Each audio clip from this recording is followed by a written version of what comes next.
My trip to Bali. Last summer, my family and I went on a trip to Bali. We had been planning this trip for a long time, and we were all very excited. We woke up early in the morning to catch our flight, and we arrived in Bali by midday. Our first stop was the hotel where we would be staying for the next few days. The hotel was amazing. It had a big swimming pool, a beautiful garden, and a great view of the beach.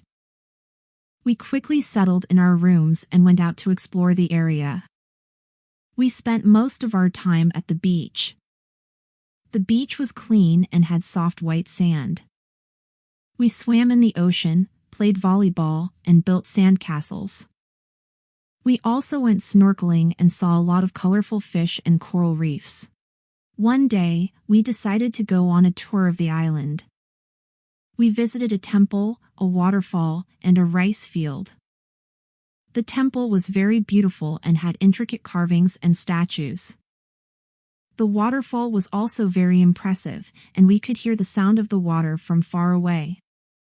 The rice field was fascinating, and we learned about the process of growing rice. We also tried a lot of different types of food in Bali. We had satay and nasi goreng. They were all very delicious and spicy. Overall, our trip to Bali was amazing. We had a lot of fun and learned a lot about Balinese culture. We hope to go back there someday.